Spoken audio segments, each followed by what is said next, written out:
ಎಲ್ಲರಿಗೂ ಸ್ವಾಗತ. ಇವತ್ತು ನಾವು ಒಂದು ಆಮ್, ಬಹಳ ಆಳವಾದ ವಿಷಯದ ಬಗ್ಗೆ ಮಾತಾಡೋಣ. ದೇವರ ಎರಡನೇ ವ್ಯಕ್ತಿತ್ವ. ಹೌದು.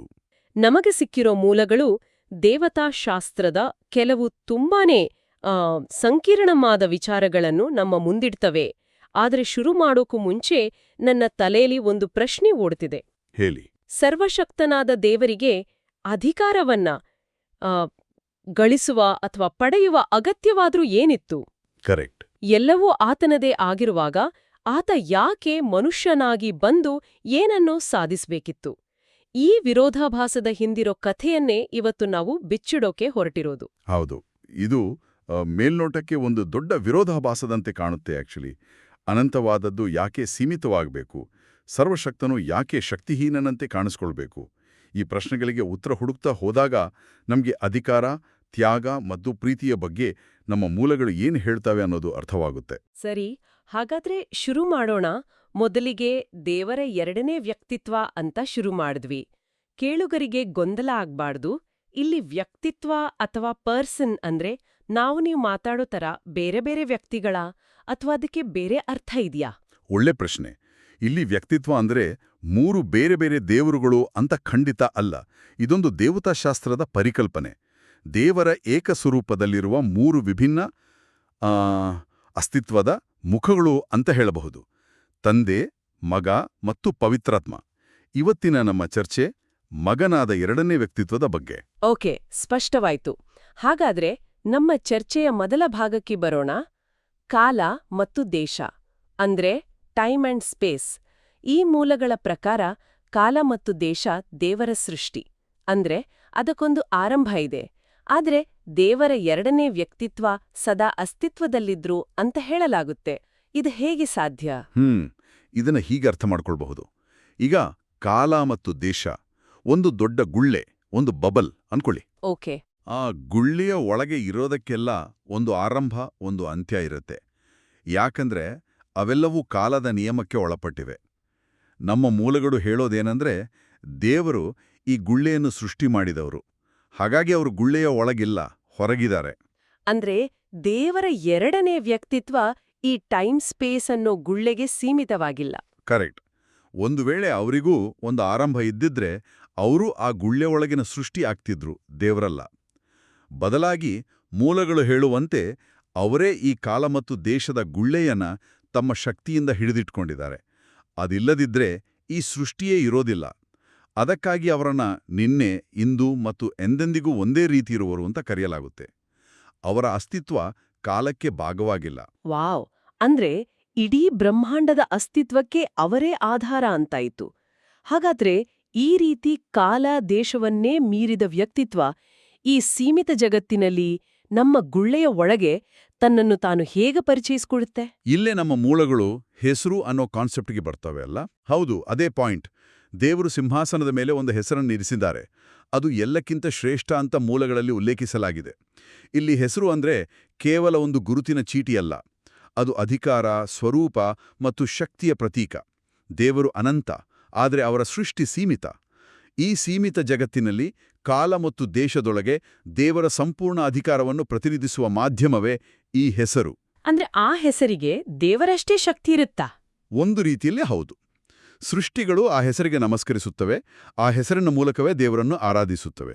ಹಾಗಾಗಿ ಆ ಹೆಸರು ದೇವರಷ್ಟೇ ಪೂಜ್ಯನೀಯವಾಗುತ್ತೆ. ಅದಕ್ಕಾಗಿಯೇ ಆರಾಧನೆಗೆ ಯೋಗ್ಯರಾದವರು ಮಾತ್ರ. ಅಂದ್ರೆ ದೇವರು ಮಾತ್ರ? ಹೌದು, ದೇವರು ಮಾತ್ರ ಆ ಹೆಸರನ್ನು ಆನುವಂಶಿಕವಾಗಿ ಪಡೆಯಲು ಅರ್ಹರು. ಬೇರೆ ಯಾವ ಸೃಷ್ಟಿಗೂ ದೇವದೂತರಿಗೂ ಆ ಅರ್ಹತೆ ಇಲ್ಲ. ಒಂದ್ ನಿಮಿಷ, ನನ್ಗೊಂದು ಗೊಂದಲ ಆಗ್ತಿದೆ. ದೇವರು ಮಾತ್ರ ಆ ಹೆಸರನ್ನ ಪಡೆಯೋಕ್ ಅರ್ಹರು ಅಂತೀರ. ಆದ್ರೆ ಅದು ಈಗಾಗಲೇ ದೇವರದೇ ಆಗಿರೋದ್ರಿಂದ ದೇವರು ಅದನ್ನ ದೇವರಾಗಿ ಪಡೆಯೋಕ್ ಆಗಲ್ಲ ಅಂತಾನೋ ನಮ್ಮ ಮೂಲಗಳು ಹೇಳ್ತವಲ್ಲ. ಇದು ಹೇಗ್ ಸಾಧ್ಯ? ನಂಗ್ ತಲೆಗೆ ಹೋಗ್ತಿಲ್ಲ. ಇದೊಂದು ವಿರೋಧಾಭಾಸದಂತೆ ಕೇಳಿಸ್ತಿದೆ. ನೀವು ಸರಿಯಾದ ಜಾಗಕ್ಕೆ ಬಂದ್ರಿ. ಇಲ್ಲೇ ಈ ಚರ್ಚೆಯ ಅತ್ಯಂತ ಆಳವಾದ ಮತ್ತು ಅಚ್ಚರಿಯ ವಿಷಯ ಇರೋದು. ಸ್ವಯಂ ಶೂನ್ಯ ಅಥವಾ ತನ್ನನ್ನು ತಾನು ಬರಿದು ಮಾಡಿಕೊಳ್ಳುವುದು, ಕೆನೋಸಿಸ್ ಅಂತಾರೆ. ಆ ಪರಿಕಲ್ಪನೆ ಇಲ್ಲಿ ಮುಖ್ಯವಾಗುತ್ತೆ. ಯೋಚನೆ ಮಾಡಿ, ದೇವರಾಗಿರುವಾಗ ಅವರಿಗೆ ಹೊಸದಾಗಿ ಏನನ್ನೂ ಪಡೆಯುವ ಅಗತ್ಯವಿಲ್ಲ. ಎಲ್ಲವೂ, ಇಡೀ ಬ್ರಹ್ಮಾಂಡವೇ ಈಗಾಗಲೇ ಅವರದ್ದೇ. ಹೌದು, ನಿಜ. ಹಾಗಾಗಿ ಆ ಶ್ರೇಷ್ಠ ಹೆಸರನ್ನು ಪಡೆಯಲು, ಅಥವಾ ಗಳಿಸಲು ಅವರು ದೇವರ ಸ್ಥಾನದಲ್ಲಿ ನಿಂತು ಅದನ್ನು ಮಾಡಲು ಸಾಧ್ಯವೇ ಇಲ್ಲ. ಅದು ಹೇಗಾಗುತ್ತೆ ಅಂದ್ರೆ ಒಬ್ಬ ಕೋಟ್ಯಾಧಿಪತಿ ತನಗೆ ತಾನೇ ₹1 ದಾನ ಮಾಡಿಕೊಂಡ ಹಾಗೆ. ಅದಕ್ಕೆ ಅರ್ಥವೇ ಇರೋದಿಲ್ಲ. ಹಾಗಾದರೆ ಅವ್ರೇನ್ ಮಾಡ್ಬೇಕಿತ್ತು? ಇಲ್ಲಿರೋ ಅತಿದೊಡ್ಡ ಪ್ಯಾರಡಾಕ್ಸ್ ಅಂದ್ರೆ ಇದೇ. ಬ್ರಹ್ಮಾಂಡದ ಅತ್ಯುನ್ನತ ಅಧಿಕಾರವನ್ನ ಪಡೆಯೋಕಿರುವ ಒರೇ ದಾರಿ ಅಂದ್ರೆ ಅಧಿಕಾರವನ್ನೇ ಪೂರ್ತಿಯಾಗಿ ಬಿಟ್ಟುಕೊಳ್ಳೋದು. ದೇವರಾಗಿದ್ದುಕೊಂಡು ಅದನ್ನು ಪಡೆಯೋಕ್ಕಾಗಲ್ಲ. ಅದನ್ನ ಗಳಿಸಬೇಕು ಅಂದ್ರೆ ಮೊದಲು ಅವರು ದೇವರಲ್ಲದವರ ಹಾಗೆ ಆಗಬೇಕಿತ್ತು. ತಮ್ಮ ದೈವಿಕ ಮಹಿಮೆಯನ್ನ, ಅಧಿಕಾರವನ್ನ ಬದಿಗಿಟ್ಟು ಒಂದು ಸೃಷ್ಟಿಯ ರೂಪ ತಾಳಬೇಕಿತ್ತು. ಅಂದ್ರೆ ದೇವರಾಗಿದ್ದುಕೊಂಡೇ ಮನುಷ್ಯನಾಗಬೇಕಿತ್ತು. ವಾವ್!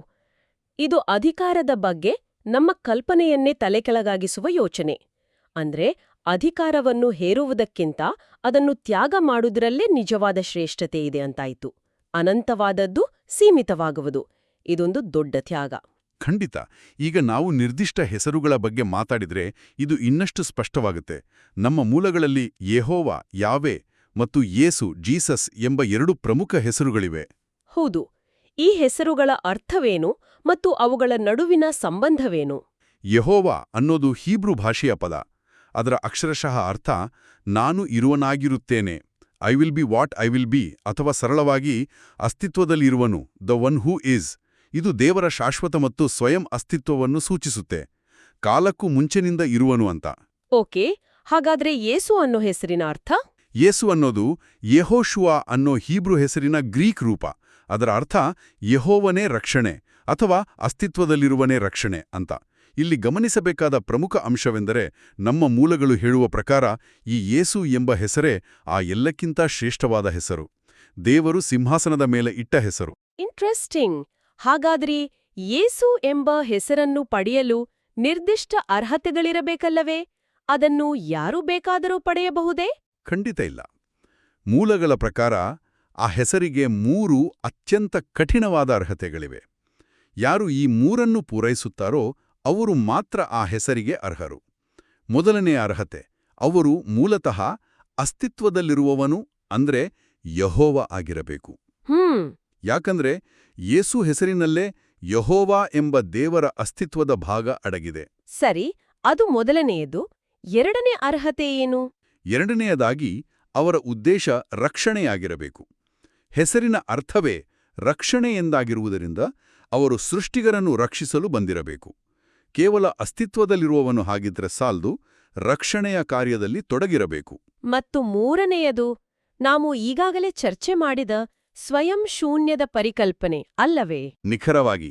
ಮೂರನೆಯ ಮತ್ತು ಅತ್ಯಂತ ಮುಖ್ಯವಾದ ಅರ್ಹತೆ, ಅವರು ತಮ್ಮ ದೈವಿಕ ಸ್ವರೂಪವನ್ನು ಅಂದರೆ ಅಸ್ತಿತ್ವದಲ್ಲಿರುವನ ವೈಭವವನ್ನು ತ್ಯಜಿಸಿ ಸೃಷ್ಟಿಯ ರೂಪದಲ್ಲಿ ಅಂದರೆ ಒಬ್ಬ ಮನುಷ್ಯನಾಗಿ ಬಂದಿರಬೇಕು. ಈ 3 ಅರ್ಹತೆಗಳನ್ನು ಒಟ್ಟಿಗೆ ಪೂರೈಸುವ ಏಕೈಕ ವ್ಯಕ್ತಿ ಕರ್ತನಾದ ಯೇಸು ಅಂದರೆ ದೇವರ ಎರಡನೆಯ ವ್ಯಕ್ತಿತ್ವ ಮಾತ್ರ ಎಂದು ಈ ಮೂಲಗಳು ಪ್ರತಿಪಾದಿಸುತ್ತವೆ. ಅದ್ಭುತ. ಅಂದ್ರೆ ದೇವರಾಗಿ, ರಕ್ಷಣೆಗಾಗಿ ಮನುಷ್ಯನಾಗಿ ಬಂದಿದ್ರಿಂದಲೇ ಅವರಿಗೆ ಯೇಸು ಎಂಬ ಶ್ರೇಷ್ಠ ಹೆಸರು ಸಿಕ್ಕಿದ್ದು. ಈಗ ಇನ್ನೊಂದು ಸೂಕ್ಷ್ಮ ವಿಷಯಕ್ಕೆ ಬರೋಣ. ದೇವರ ಎರಡನೆಯ ವ್ಯಕ್ತಿತ್ವವನ್ನು ಏಕೈಕ ಪುತ್ರ, ಓನ್ಲಿ ಬಿಗಾಟನ್ ಸನ್, ಮತ್ತು ಚೊಚ್ಚಲ ಮಗ, ಫಸ್ಟ್ ಬಾರ್ನ್ ಸನ್ ಅಂತಾನೂ ಕರೆಯಲಾಗಿದೆ.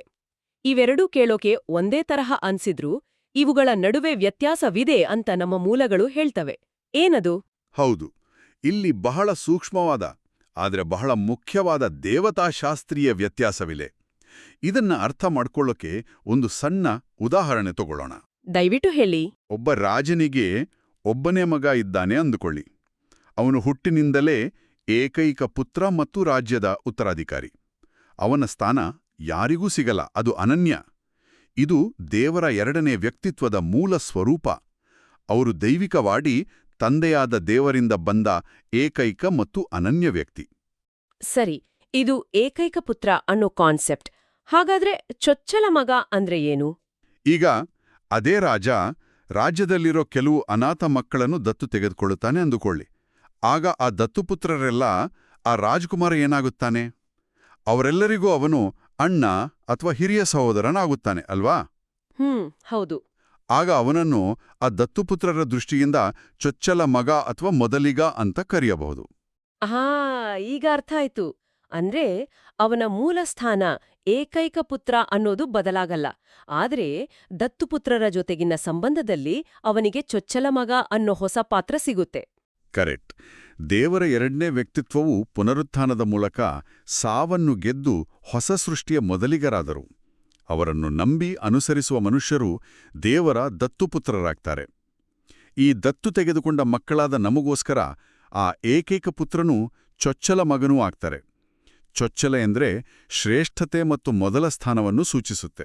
ಹಾಗಾದರೆ ದತ್ತುಪುತ್ರರಾದ ಮನುಷ್ಯರು ಎಂದಾದರೂ ಏಕೈಕ ಪುತ್ರನ ಸ್ಥಾನವನ್ನು ಪಡೆಯಬಹುದೇ? ಇಲ್ಲ, ಖಂಡಿತ ಸಾಧ್ಯವಿಲ್ಲ. ಮೂಲಗಳು ಅದನ್ನು ಬಹಳ ಸ್ಪಷ್ಟವಾಗಿ ಹೇಳುತ್ತವೆ. ಸೃಷ್ಟಿಯು ದತ್ತುಪುತ್ರನಾಗಬಹುದೇ ಹೊರತು ಏಕೈಕ ಪುತ್ರನಾಗಲು ಸಾಧ್ಯವಿಲ್ಲ. ಆ ಸ್ಥಾನ ಅನನ್ಯ ಮತ್ತು ಮನುಷ್ಯನಾಗಿ ಬಂದ ದೇವರಿಗೆ ಮಾತ್ರ ಮೀಸಲು. ಏಕೈಕ ಪುತ್ರ ಎಂಬುದು ಅವರ ದೈವಿಕ ಮೂಲವನ್ನು ಸೂಚಿಸಿದರೆ, ಚೊಚ್ಚಲ ಮಗ ಎಂಬುದು ರಕ್ಷಿಸಲ್ಪಟ್ಟ ಮಾನವರಲ್ಲಿ ಅವರ ಶ್ರೇಷ್ಠ ನಾಯಕತ್ವದ ಸ್ಥಾನವನ್ನು ಸೂಚಿಸುತ್ತದೆ. ಅತ್ಯುತ್ತಮವಾಗಿ ವಿವರಿಸಿದ್ರಿ. ಹಾಗಾದ್ರೆ ಇಂದಿನ ನಮ್ಮ ಇಡೀ ಚರ್ಚೆಯ ಸಾರಾಂಶವನ್ನು ಒಮ್ಮೆ ನೋಡೋದಾದ್ರೆ, ನಾವು ಶುರು ಮಾಡಿದ್ದು ಒಂದು ವಿರೋಧಾಭಾಸದಿಂದ. ಸರ್ವಶಕ್ತನಿಗೆ ಅಧಿಕಾರ ಗಳಿಸುವ ಅಗತ್ಯವೇನಿತ್ತು? ಉತ್ತರ ಕಂಡುಕೊಂಡಂತೆ ದೇವರ ಎರಡನೇ ವ್ಯಕ್ತಿತ್ವವು ಕಾಲ ಮತ್ತು ದೇಶವನ್ನು ಮೀರಿದವರು, ಆದ್ರೆ ಯೇಸು ಎಂಬ ಶ್ರೇಷ್ಠ ಹೆಸರನ್ನು, ಅಂದ್ರೆ ಕಾಲದೊಳಗಿನ ದೇವರ ಅಧಿಕಾರವನ್ನು ಪಡೆಯಲು ಅವರು ತಮ್ಮ ದೈವಿಕ ವೈಭವವನ್ನು ತ್ಯಜಿಸಿ ತಮ್ಮನ್ನು ತಾವೇ ಶೂನ್ಯ ಮಾಡಿಕೊಂಡು ಮನುಷ್ಯರಾದರು. ಹೌದು, ಅಧಿಕಾರವನ್ನು ಪಡೆಯುವ ಮಾರ್ಗ ಅಧಿಕಾರ ತ್ಯಾಗದಲ್ಲಿದೆ ಅನ್ನೋದು ಇಲ್ಲಿನ ಮುಖ್ಯ ಸಂದೇಶ. ಹೌದು, ಹಾಗೂ ಏಕೈಕ ಪುತ್ರ ಅನ್ನೋದು ಅವರ ದೈವಿಕ ಮೂಲವನ್ನು ಮತ್ತು ಚುಚ್ಚಲ ಮಗ ಅನ್ನೋದು ರಕ್ಷಿಸಲ್ಪಟ್ಟ ಮನುಷ್ಯರ ಜೊತೆಗಿನ ಅವರ ಸಂಬಂಧದಲ್ಲಿನ ಶ್ರೇಷ್ಠ ಸ್ಥಾನವನ್ನು ಸೂಚಿಸುತ್ತೆ ಅನ್ನೋದನ್ನು ತಿಳಿದುಕೊಂಡೆವು. ಹೌದು, ಈ ಎಲ್ಲ ಪರಿಕಲ್ಪನೆಗಳು ದೇವರು ಮತ್ತು ಸೃಷ್ಟಿಯ ನಡುವಿನ ಸಂಬಂಧ ಎಷ್ಟು ಆಳವಾದದ್ದು ಅಂತ ವಿವರಿಸಲು ಪ್ರಯತ್ನಿಸುತ್ತವೆ. ಅನಂತವಾದದ್ದು ಯಾಕೆ ಸೀಮಿತದ ಜೊತೆ ಬೆರೆಯಿತು ಅನ್ನೋ ಪ್ರಶ್ನೆಗೆ ಇದು ಒಂದು ದೇವತಾಶಾಸ್ತ್ರೀಯ ಉತ್ತರ. ಇದು ಅಧಿಕಾರವನ್ನು ಹೇರುವುದರ ಬದಲು ಪ್ರೀತಿ ಮತ್ತು ತ್ಯಾಗದ ಮೂಲಕ ಅದನ್ನು ಗಳಿಸುವುದರ ಮಹತ್ವವನ್ನು ಸಾರುತ್ತದೆ.